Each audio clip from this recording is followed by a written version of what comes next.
সহজ বাঙালি রান্না চ্যানেলে আপনাদেরকে স্বাগত। বন্ধুরা, আজ আমি আপনাদের দেখাবো ঘাটকোল পাতার ভর্তা বা ঘাটকোল পাতা বাটা। এটি কিন্তু কচুর একটি প্রজাতি। এটি অনেক অঞ্চলের খুব প্রিয় একটি খাবার, আবার অনেক অঞ্চলে জানেই না যে এটি খাওয়া যায়। আপনারা পাতা বাদে যে ডাঁটাটি দেখতে পাচ্ছেন, এটিও কিন্তু খুব সুস্বাদু। এটিও এভাবে বেটে বা ভাজি করে খাওয়া যায়।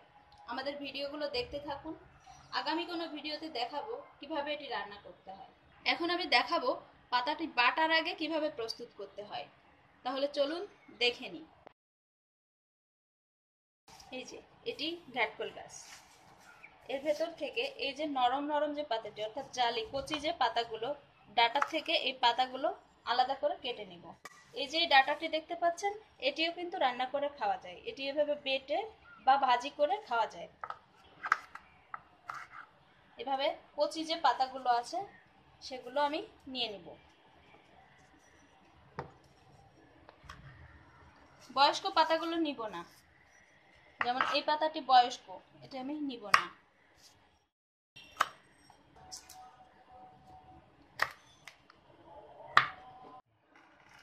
দেখুন, ডাটাগুলো থেকে আমি সমস্ত কচি পাতা আলাদা করে নিয়েছি। এখন এই সমস্ত কচি পাতাগুলোকে আমি একটু কুচিয়ে নেব।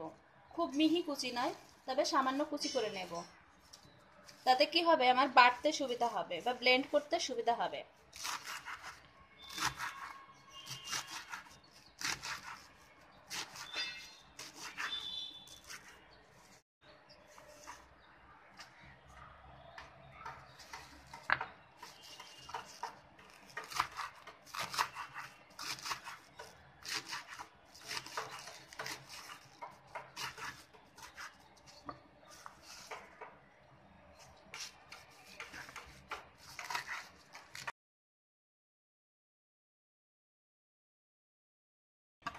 আমার সবগুলো পাতা কুচানো হয়ে গেছে। এবার এটিকে আমি ভালো করে ধুয়ে নিব।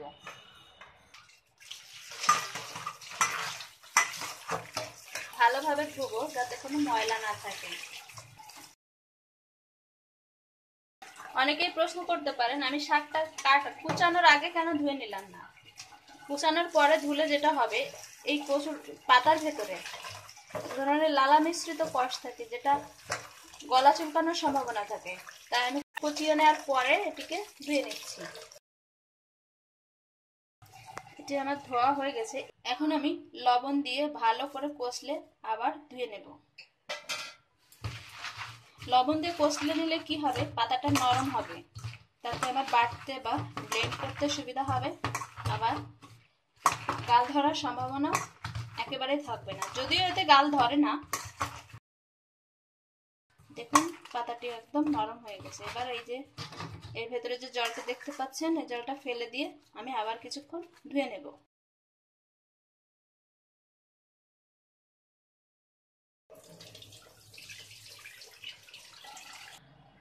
পাতাটি বাটার জন্য একদমই প্রস্তুত।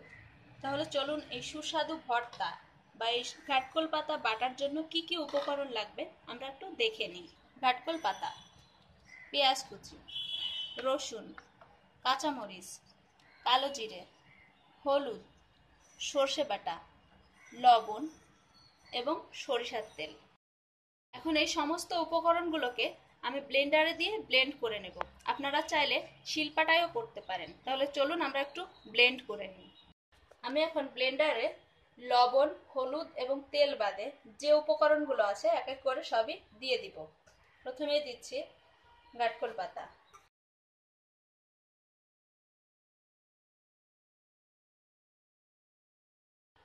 এরপরে দিব কেটে রাখা পেঁয়াজ, রসুনটা আমি একটু বেশি দিচ্ছি, যেহেতু কচু তাই কাঁচামরিচটাও একটু বেশি পরিমাণে দেব, কারণ এটা একটু বেশি ঝাল হয়। দিয়ে দিচ্ছি কালো জিরে, এটি অপশনাল। অনেকেই কালো জিরের গন্ধটা সহ্য করতে পারে না। যারা গন্ধ সহ্য করতে না পারে তারা না দিলেও পারে। সর্ষেটা যেহেতু বাটা আছে আগে থেকে, তাই আমি একটু পরে দেব। আর যদি আস্ত সর্ষে দেয়া হয় তাহলে একসাথেই দিয়ে দেব। যেহেতু ব্লেন্ডারে একটু জল লাগে, তাই হালকা জল দিয়ে দিচ্ছি। দিয়ে এবার এটিকে ভালোভাবে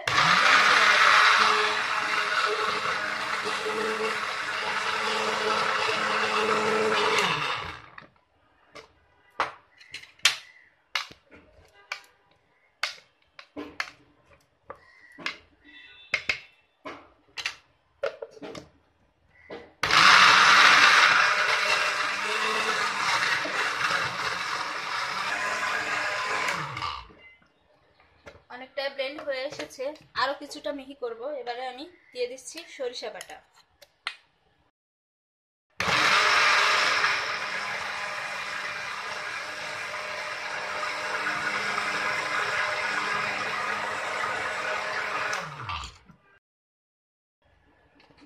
দেখুন এটা অনেক মিহি হয়ে গেছে, তার মানে আমার এটা বাটা হয়ে গেছে। এবার আমি এটি নামিয়ে নেব, কারণ এটিকে এখন রান্না করতে হবে।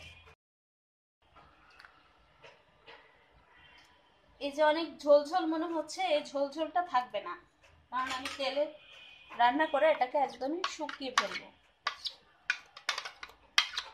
রান্নাটা করার জন্য বা ভর্তাটা করার জন্য এটি এখন পুরোপুরি প্রস্তুত। এখন এটিকে রান্না করব। তাহলে চলুন রান্নাঘরে যাই। এখন আমি কড়াই আঁচে বসিয়েছি। কড়াইটি গরম হলে এর মধ্যে দিয়ে দিব সরষের তেল। কড়াই গরম হয়ে গেছে, এর মধ্যে আমি দিয়ে দিচ্ছি সরষের তেল।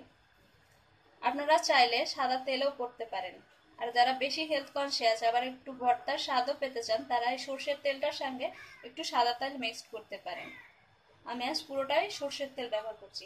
আর হ্যাঁ, এই রান্নাটায় কিন্তু একটু তেল বেশি যায়। তেলটি গরম হয়ে গেছে, এখন আমি এই মিশ্রণটি তেলের মধ্যে দিয়ে দিব।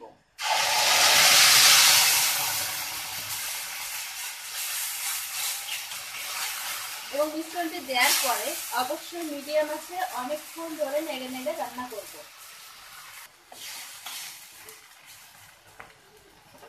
এর মধ্যে আমি এখন দিয়ে দেব স্বাদ মতো লবণ এবং সামান্য অল্প পরিমাণে হলুদ গুঁড়ো। হলুদ গুঁড়ো না দিলেও হবে। এখন এটিকে আমি মিডিয়াম আঁচে যতক্ষণ পর্যন্ত না হয় নন স্টপ নাড়তে থাকবো, না হলে এটি নিচে লেগে যাওয়ার সম্ভাবনা থাকে। আর যদি লেগে যায় তাহলে কিন্তু ভালো লাগবে না, পোড়া পোড়া একটা গন্ধ আসবে। এই ভর্তাটির কিন্তু আশ্চর্য রকম একটি ঔষধি গুণ রয়েছে। এই ভর্তাটি খেলে ঠান্ডা জ্বর এবং গা ব্যথা কমে যাবে। যাদের এমনিতেও হাত পা বা গা ব্যথা থাকে, তারা যদি এই ভর্তাটি খান গা ব্যথা কমে যাবে। তাছাড়া এর সঙ্গে আমি যোগ করেছি কাঁচা মরিচ, রসুন এবং সরিষা বাটা এবং সেই সাথে কালো জিরে বাটা, যা ব্যথা উপশমকারী। এ যেমন আশ্চর্য ঔষধি গুণ আছে, তেমনি সুস্বাদু এটি খেতে। আপনারা কেউ চাইলে এর সঙ্গে সামান্য পরিমাণ চিনি যোগ করতে পারেন, কিন্তু আমি করব না, আমার বাসায় ডায়াবেটিস রোগী।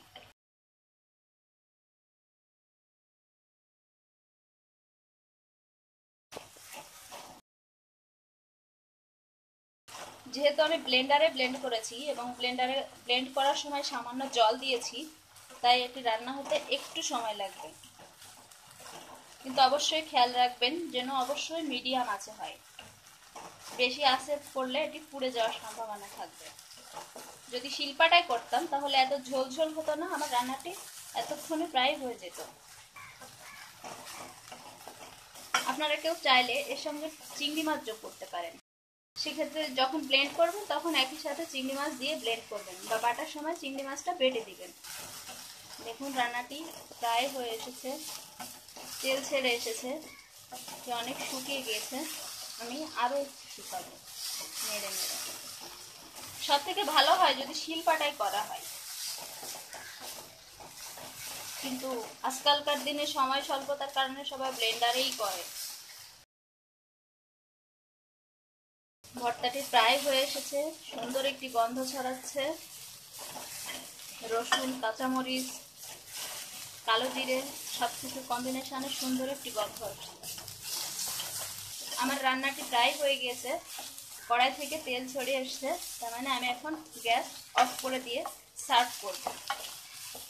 তৈরি হয়ে গেল অসাধারণ স্বাদের ঘ্যাটকল পাতা ভর্তা বা ঘ্যাটকল পাতা বাটা। গরম গরম ভাতের সাথে খুবই মজা লাগে। আশা করি রেসিপিটি দেখে সবাই বাসায় ট্রাই করবেন। কেমন লাগলো তা কমেন্টে জানাবেন, ভালো লাগলে লাইক দিবেন। আরো নতুন নতুন কিছু দেখতে অবশ্যই সাবস্ক্রাইব করে আমাদের সাথে থাকুন। সাবস্ক্রাইব বাটনের পাশে একটি ঘন্টা বাটন রয়েছে, এতে ক্লিক করলে সাথে সাথে আমাদের যে কোনো আপডেট পেয়ে যাবেন। ধন্যবাদ আমাদের ভিডিওটি দেখার জন্য।